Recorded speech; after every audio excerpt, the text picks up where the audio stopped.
கலப்பு மாநகர சபை மற்றும் நகர சபைகளின் அசமந்த போக்கு இதற்கான காரணமாக அமைந்திருக்கின்றது. நீங்கள் வீசுகின்ற குப்பையின் ஒரு பகுதி பாருங்கள்.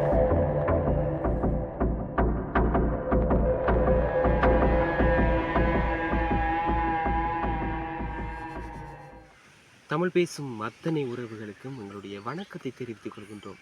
என்ன விடயம் என்றால், நாங்கள் கடந்த காலங்களில் நாங்கள் ஒரு வீடியோவினை பதிவு செய்து இந்த முகநூல் வாயிலாக வெளியிட்டிருந்தோம். உண்மையாகவே மட்டக்களப்பு மாவட்டத்தில் பாரியதொரு பிரச்சனையாக மாறி வருகின்ற இந்த வீதியோரங்களில் குப்பைகள் கொட்டப்படுவதை எதிர்த்து தான் இந்த வீடியோவை பதிவு செய்திருந்தோம். அது மட்டுமல்ல, இந்த வீடியோ அதனூடாக ஒரு இரண்டாவது பதிவலையாக பதிவிடப்படுகின்றது.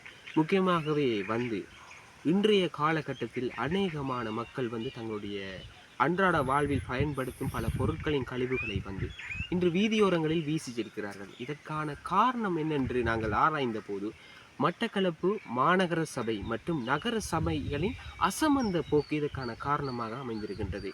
உண்மையாகவே மட்டக்களப்பு மாநகர சபை என்ன உறங்கிக் கொண்டிருக்கின்றதா, இல்லை இதை பற்றி கவனிக்காமல் கடந்து செல்கின்றார்களா என்பதை குறித்து தான் நாம் இப்போது பார்க்க இருக்கின்றோம். இதையும் விட பார்க்க போனால் பல்வேறான பொது இடங்களில் இந்த கோழி கழிவுகள் கொட்டப்பட்டு கொண்டிருக்கின்றது.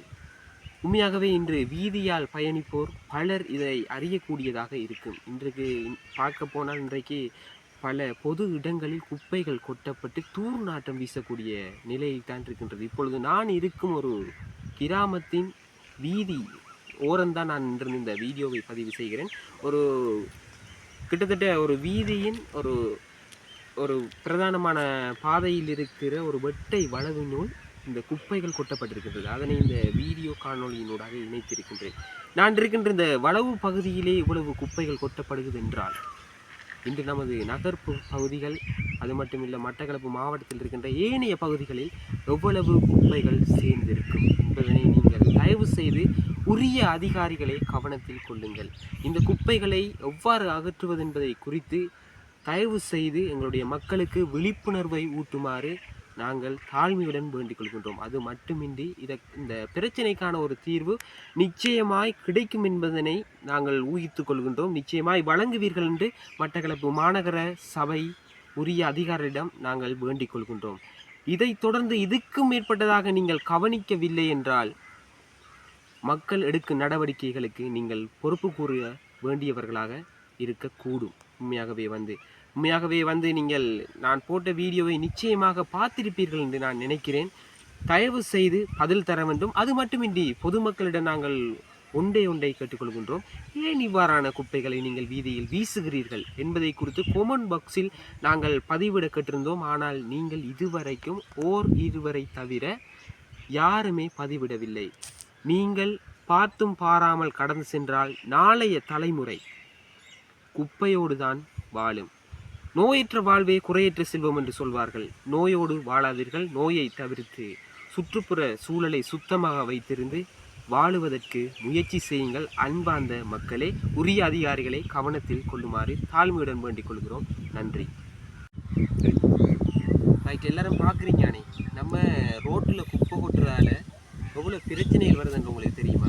இங்கே பாருங்க, இந்த இடத்தை பொறுத்த வரைக்கும் நிறைய குப்பைகள் கொட்டப்பட்டிருக்கு. இங்கே பார்த்தீங்கன்னா இந்த இடத்துல நம்ம ஆட்கள் கொண்டு வந்து கொட்டின குப்பையில் தண்ணி தேங்கி, இப்போ மழை காலம் நல்லபடியாகவே உங்களுக்கு தெரியும், மழை காலம் அதுக்குள்ளே குடம்பி வச்சிரி குழம்பு.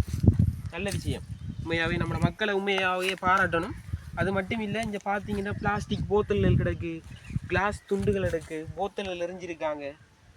உண்மையாகவே பார்க்க போனால் இந்த பாருங்கள், கிளாஸ் துண்டுகளை பாருங்கள் எப்படி கிடக்குதுண்டு. அங்கே பார்த்தீங்கன்னா கோம்ப மட்டையெல்லாம் எரிஞ்சிருக்காங்க. விளங்கி கொள்ளுங்க மக்களே, இப்படியான பிளாஸ்டிக் கழிவுகள், ஜோக்கட்டுகள், அந்த போத்தல்கள், பொலித்தீன்கள் எல்லாத்தையும் கொண்டு வந்து ரோட்டில் எறிகிறீங்க. உண்மையாகவே உங்களோட வீட்டுக்குள்ளே அவ்வளோ குப்பையும் கொண்டு வந்து கொட்டுனா என்ன செய்வீங்க? அதை பற்றி கொஞ்சம் சிந்திச்சு பாருங்கள். உங்களோட வீடு நல்லா க்ளீனாக இருக்கணும்னு மட்டும்தான் யோசிக்கிறீங்க. நம்மளோட மாவட்டத்தில் இருக்கிற பொது இடங்களோ நல்லா இருக்கணும், வடிவாக இருக்கணும் அண்ட் அதெல்லாம் யோசிக்காதீங்க. இன்றைக்கு காற்று வாங்கணுமெண்டு எங்கே போகிறீங்க? வீட்டிலேருந்து கடற்கரைக்குன்னு ஒரு பார்க்குக்கு போகிறீங்க. அந்த பார்க்கே குப்பையாக எங்கே போய் இருக்க போகிறீங்க? நிலாவலியாக போய் இருக்க போகிறீங்க வீடு கட்டி. வடிவாக கவனித்து கொள்ளுங்க. இனியும் குப்பைகள் எறிவீங்கண்டா குப்பைகள் எறிகிறவர்களுக்கு எதிராக சட்ட நடவடிக்கை எடுக்கப்படணும். இதற்குரிய பொறுப்பு வாய்ந்த அதிகாரிகள் தயவு செய்து பதில் கூறுங்க. இப்படி குப்பைகள் எறிகிறவங்களுக்கு எதிராக சட்ட நடவடிக்கை இண்டையிலிருந்து எடுக்கப்படணும். அப்போதான் இந்த நாட்டில் இருக்கிற ஏனைய மாவட்டங்களில் இருக்கிற இந்த குப்பைக்குரிய பிரச்சனைகள் அனைத்தும் தீரும் என்பதனை இளைஞர்கள் வாயிலாக உங்களுக்கு வலியுறுத்தி கொள்கின்றோம். தயவு செய்து கவனத்தில் கொண்டு இந்த பிரச்சனையை கவனத்தில் தயவு செய்து கொள்ளுங்கள். இன்னொரு 5 வருஷமோ 10 வருஷத்தால் நம்மளோட இலங்கை நாடு குப்பை நாடாக மட்டும் பேரெடுத்துடக்கூடாது. தயவு செய்து கவனத்தில் கொள்ளுங்கள். நன்றி.